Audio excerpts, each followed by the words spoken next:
On est absolument ravis de vous voir. On savait qu'aujourd'hui, ça allait être une journée particulière, vu qu'il y a les journées du patrimoine, qu'il y a beaucoup d'événements partout.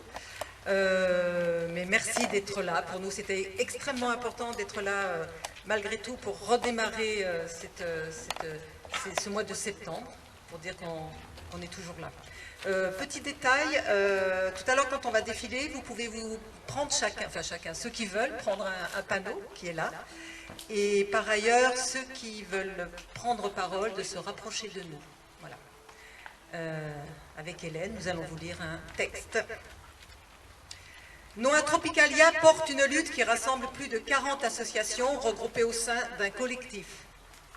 Nous nous battons depuis plus d'1 an de façon active contre ce projet et nous ne lâcherons pas. Le 6e rapport du GIEC sonne le tocsin de notre modèle de civilisation. Son retentissement est énorme auprès de la société tout entière et pourtant, les promoteurs de Tropicalia s'entêtent et désirent offrir aux visiteurs une vision totalement erronée de notre monde. Comment ignorer à ce point les recommandations des experts qui invitent à un changement radical face au dérèglement climatique et à l'effondrement du vivant? Comment ne pas voir dans cette serre tropicale chauffée à 28 degrés toute l'année, prédatrice en terre et matériaux, ignorant de la biodiversité locale, un projet totalement anachronique et destructeur? Comment les promoteurs peuvent-ils s'obstiner dans ce projet mortifère à l'heure actuelle? N'est-il pas temps de renoncer? Ce rêve sous plastique vendu à grands coups de propagande idyllique et mensongère est déjà périmé. Il appartient au siècle des expositions universelles où l'homme affichait au monde sa supériorité absolue sur le vivant en exposant ses trophées. Combien de temps la supercherie de Tropicalia peut-elle durer? Combien de temps avant que ce projet engendre des difficultés imprévues? Lorsqu'un épidémiologiste de renom affirme sur des ondes nationales que cette serre ne peut pas être totalement hermétique, ne faut-il pas l'entendre?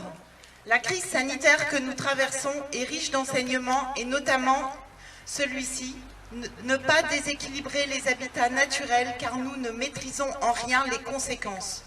Le monde sauvage, exotique ou non, se doit de le rester pour le bien-être et la protection de tous.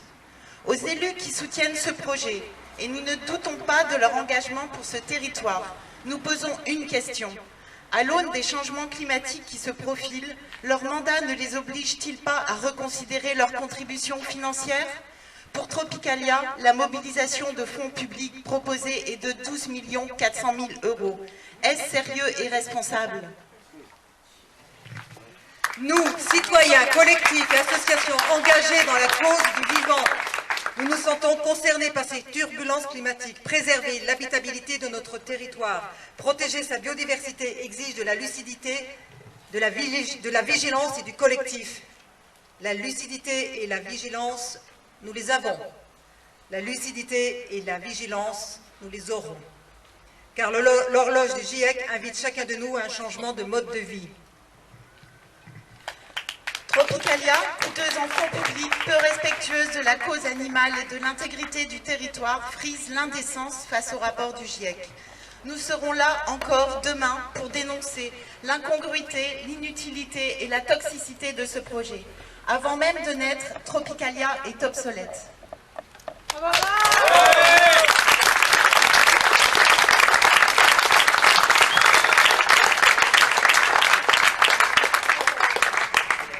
Donc ceux qui voulaient prendre parole, merci de vous rapprocher de nous. Donc je sais que nous avions des gens de Bailleul pour la méthanisation, enfin contre la méthanisation. Enfin voilà, merci de vous rapprocher de nous.